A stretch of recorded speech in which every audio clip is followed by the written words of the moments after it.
क्या बात हद हो गई साहब, दिन दहाड़े एक आदमी मैडम का पर्स लेकर भाग गया। पर्स में कुछ ज्यादा तो नहीं था? नहीं, ऐसे कोई 8-10 हजार, मगर कुछ इम्पोर्टेंट पेपर्स थे। ओह, एक्सक्यूज मी, ये आपका पर्स।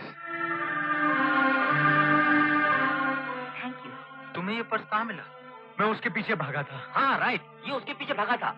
मैंने उसे आगे पकड़ लिया, वो तो निकल गया लेकिन मैंने उसे पर्स छीन लिया। देख लीजिए सब ठीक है ना? मुझे तो बस इन पेपर्स की फिक्र थी। ये लो, तुम ये रख लो। नहीं नहीं, शर्मिंदा मत कीजिए, मैंने जो किया मेरा फर्ज था। अच्छा, नमस्कार। सुनो, तुमने मेरी मदद की है, मैं तुम्हारे लिए कुछ कर सकती हूँ? जी, कहीं कोई नौकरी दिला सकती है? मैं बहुत तकलीफ। अरे देखो, क्या हुआ इसे? मैडम आप बैठ जाइए ना। मैं ठीक हूँ। डॉक्टर? चिंता की कोई बात नहीं है, ऑल राइट, अब होश में है। लेकिन वो बेहोश हो क्यों गया था? बेचारा कोई बेरोजगार नौजवान लगता है, स्टमक बिल्कुल खाली था। मेरे ख्याल से कम 2-3 दिन से उसने खाना ही नहीं खाया होगा, इसलिए बेहोश हो गया। कमाल है, 3 दिन भूखा रहने के बावजूद आपका नोटिस से भरा बैग वापस कर दिया। हाँ, मैडम तो बाद में इनाम भी दे रही थी, वो भी लेने से इनकार कर दिया। डॉक्टर, क्या मैं उस लड़के से मिल सकती हूँ? नहीं, लेटे रहो। मैं ठीक हूँ, बैठिए ना। आपने बेकार यहाँ आने की तकलीफ की। नहीं, तकलीफ कैसी? तुम कहाँ रहते हो? तुम्हारे घर वालों की इत्तला करनी हो तो? जी, मेरा कोई नहीं है। कोई नहीं? माँ तो मेरे जन्म के साथ ही इस दुनिया से, पिताजी ने पाला। मेरी उम्र 15 बरस की थी तब वो भी इस दुनिया से बचा। मैं एक दिन। नहीं, ऐसा नहीं कहते। क्या करते थे तुम्हारे पिताजी? टीचर थे, मास्टर दीनानाथ। हमेशा कहते थे, अरुण बेटे, मेरे पास कोई दौलत है तो ये ईमानदारी, एक खजाना तुम्हें देकर जा रहा हूं, इसे कभी लुटने ना देना मेरे लाल। पता नहीं मैं अपने पिताजी के आदर्शों की रक्षा कर पाऊंगा या नहीं। क्यों नहीं कर पाओगे? कर तो रहे हो। आज अगर तुम्हारे पिता मास्टर दीनानाथ होते तो तुम पर फख्र करते, वो गौरव करते। Thank you. देखो, तुम्हें नौकरी की जरूरत है और मुझे तुम जैसे ईमानदार इंसान की। इसलिए समझो कि आज से तुम मेरे लिए काम कर रहे हो, मेरे साथ चल रहे हो।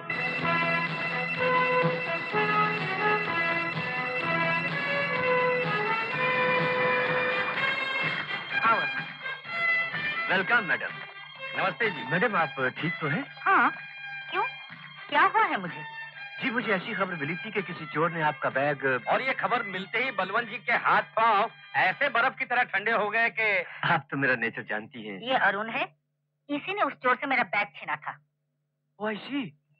Thank you very much. Alright. अब अरुण यही काम करेगा। एंथनी। Yes madam. एंथनी, इनका सामान ऊपर गेस्ट रूम में ले जाओ। Okay madam. वो सामने रहा आपका कमरा। वो नहीं, आपका कमरा इधर है, आइए। वो कमरा तो बरसों से बंद है, आइए सर। वो कमरा बरसों से क्यों बंद है? वो मैडम का इकलौते बेटे रवि साहब का कमरा था। अच्छा। आपको अपना कमरा पसंद आया sir? Very nice.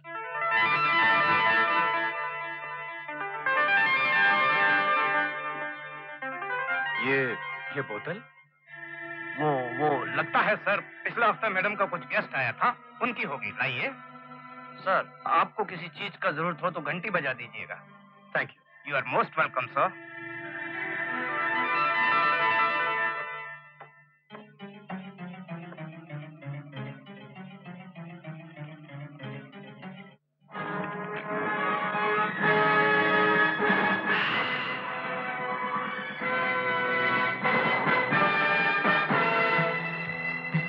Coffee plantation देख रहे हो ना, ये सब हमारे हैं, इधर भी उधर भी। ये सारी जमीन आपकी है? कहाँ तक है? जहाँ तक नजर जाती है वहाँ तक, और उसके बाद भी।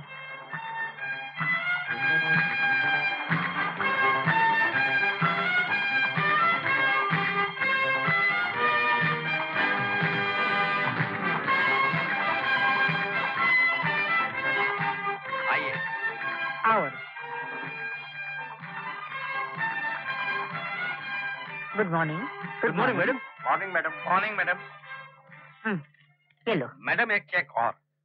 ओहो, तुम लोगों ने मुझे दस्तखत करने की मशीन समझ रखा है। चलो लो। Excuse me madam, coffee seeds processing के लिए जो हम नया प्लांट लगा रहे हैं उसका ब्लूप्रिंट तैयार हो गया है। आप अगर एक नजर से देख लेती तो। Oh sure.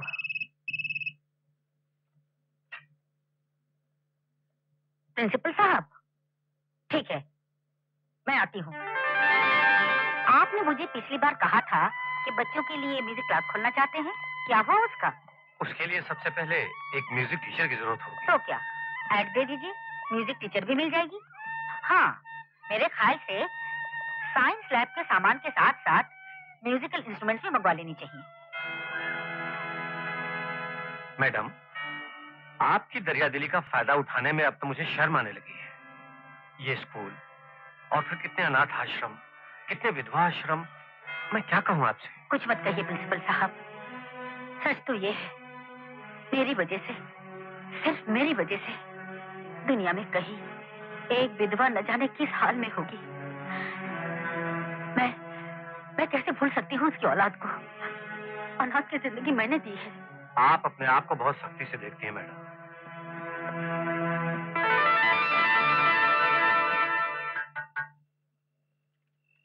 हाँ?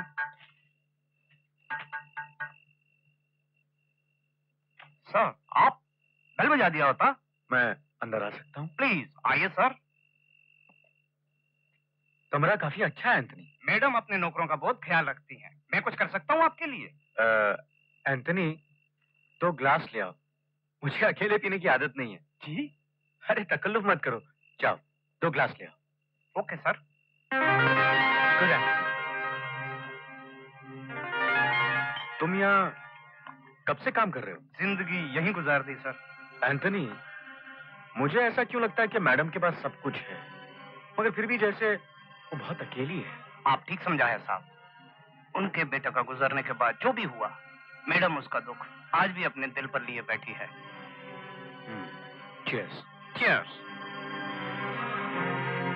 क्या हुआ था? मैडम के बेटे की जिंदगी में एक लड़की थी, मगर ये बात मैडम नहीं जानती थी। रवि के दोस्त संजय गुप्ता ने जब ये बात उन्हें बताई, तब बहुत देर हो चुकी थी। इसलिए